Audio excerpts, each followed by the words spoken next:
So we are going to discuss about the characteristics of the peptide bond. So before discussing the characteristics, let's see how peptide bond formation occurs. So जो आपके peptide bond होते हैं वो आपके amino acids के बीच में बनते हैं उनके कंडेंसेशन प्रोसेस में. जो आपके अमाइनो एसिड्स हैं in nature they exist in the L form. The L form of amino acids means that the amino group will exist on the right side of the C alpha carbon. Right? So this is your amino acid one, the general structure of it, जिसमें आपका R1 कोई भी एक आपका side chain हो सकता है. Then you have got amino acid 2, जिसमें you have got R2. Alright? ये उसका second amino acid है. Okay? So first amino acid and second amino acid, इन दोनों के बीच में कंडेंसेशन प्रोसेस होता है जिसमें कि आपका जो वाटर मॉलिक्यूल है वो रिमूव होता है. So for the removal of the water molecule, basically आपका जो मॉलिक्यूल है फर्स्ट अमीनो एसिड, इसका जो अल्फा कार्बोक्सिल ग्रुप है इसमें से हाइड्रोक्सिल एंड जो आपका सेकेंड अमीनो एसिड है इसका जो अल्फा अमीनो ग्रुप है उसका hydrogen. This undergoes the condensation process and result in the removal of water molecule, जिसमें आपका ये जो कार्बोनिल ग्रुप है it will be like this, forming the bond with the alpha amino group of the next amino acid. Right? So ये जो आपका bond बना है over here, this is your peptide bond which links your two amino acid and hence is referred as dipeptide. Alright? इस dipeptide में जो ये आपका है end, this is your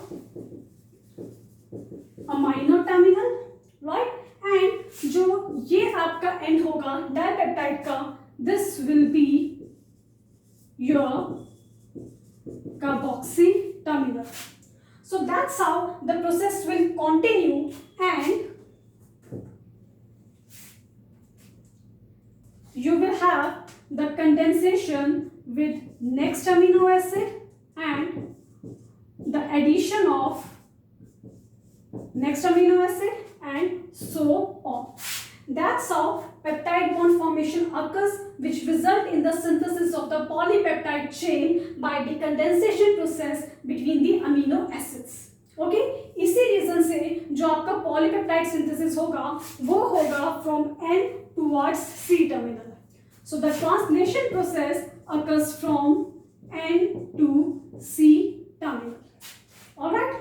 अब अगर हम इस polypeptide chain की बात करें, so इसमें just check out the backbone of it. N C alpha C. So we're going to write it like this. N C alpha C. Similarly, N C alpha C. N C alpha C and so on. Okay? So ये आपकी होती है polypeptide backbone. Okay, यहाँ पे जो आपके पास ये bones हैं इनको हम सिग्निफाई करते हैं एक पर्टिकुलर एंगल से which are known as dihedral angle और टॉर्शनल एंगल. ऑलराइट, अब यहाँ पे आपका जो ये N और C अल्फा यानी कि ये वाला जो बॉन्ड है इसको हम सिग्निफाई करेंगे फाई से, इसको हम सिग्निफाई करेंगे साई से एंड ये जो आपका C डबल N के बीच में जो आपका ये बॉन्ड है जो कि आपका पेप्टाइड बॉन्ड है इसको आप सिग्निफाई करोगे ओमेगा से. So similarly phi psi omega, phi psi and so on.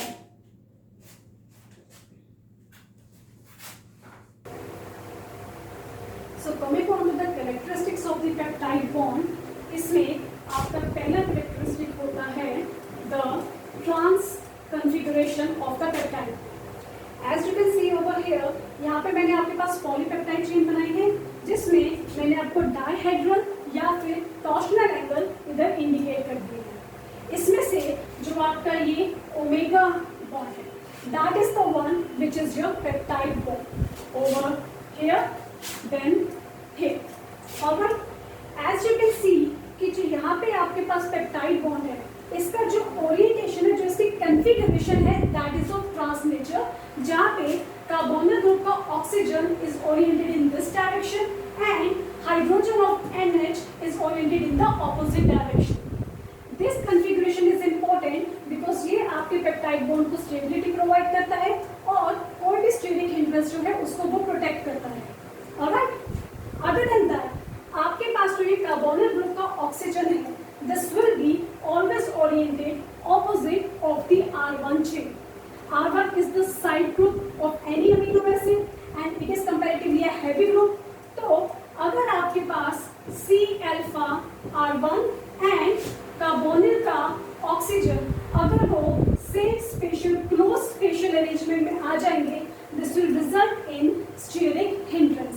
ठीक है, so because of the steric hindrance that could be created because of the orientation towards the same plane, आपका जो polypeptide chain है वो destabilize हो सकता है. Alright, so because of this factor, the peptide bond will always occur in the trans configuration. Okay, and जहाँ पे आपका जो ऑक्सीजन होगा वो R1 से हमेशा oppositely oriented होगा. However, there is one exception to it. The exception is the amino acid proline.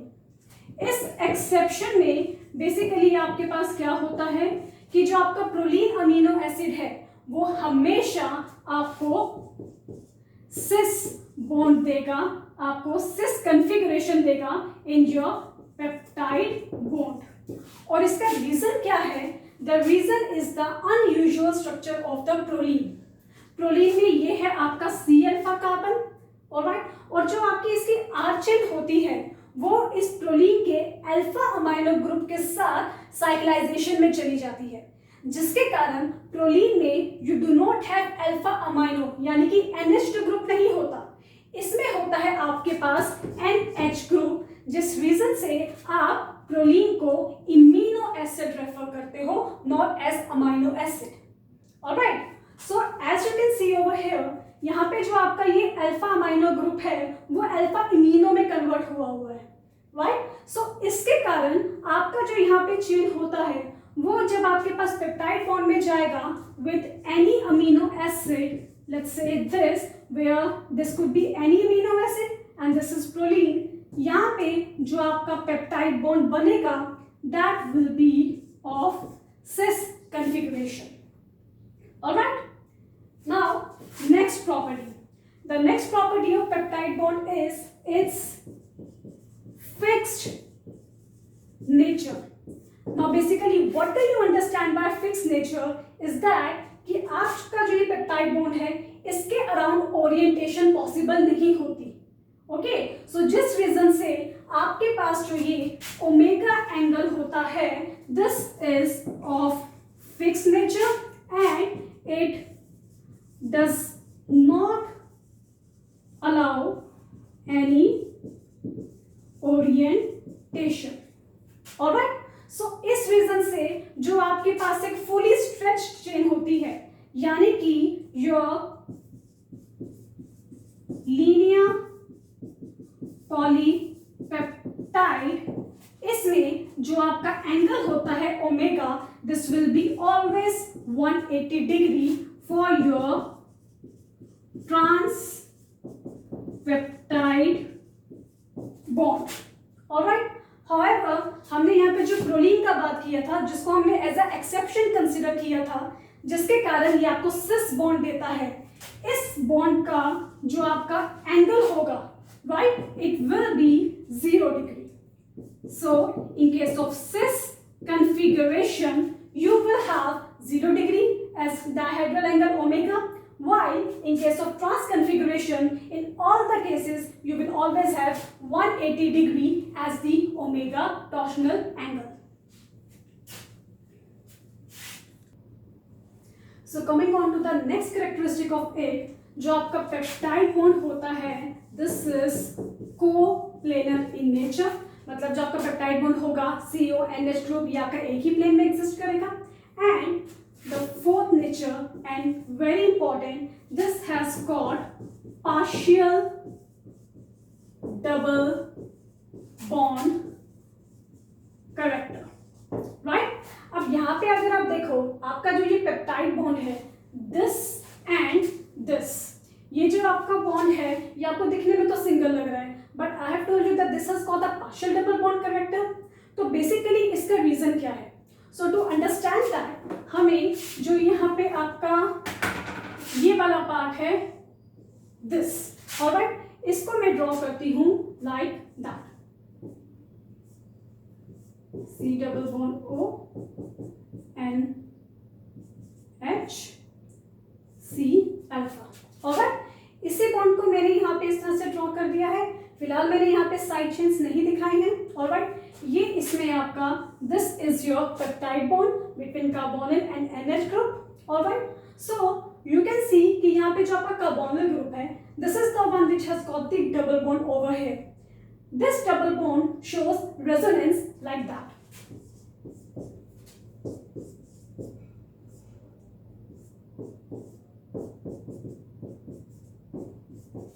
Alright, ये जो आपका यहाँ पे डबल बॉन्ड है ये आपको रेजोनेंस शो करता है एंड इधर आपके पास got the bond like that over here, ठीक है, ये इसके साथ शेयर करेगा and this will have partial, sorry, oxygen will have partial negative and nitrogen will have partial positive charge, alright. Because of this resonance this can also be written as like this.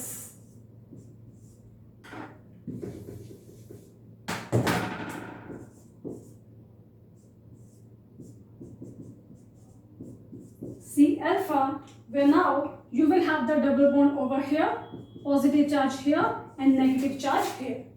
So because of this resonance between these bonds, आपका जो यहाँ पे carbon और nitrogen के बीच में जो ये आपका पेप्टाइड बॉन्ड है वो डबल बॉन्ड एक्वायर कर सकता है, बट रेजोनेंस होने के कारण ये कंप्लीट नहीं होता, ये पार्शियल होता है, right. So this is the reason that your peptide bond will show you the double bond characteristic.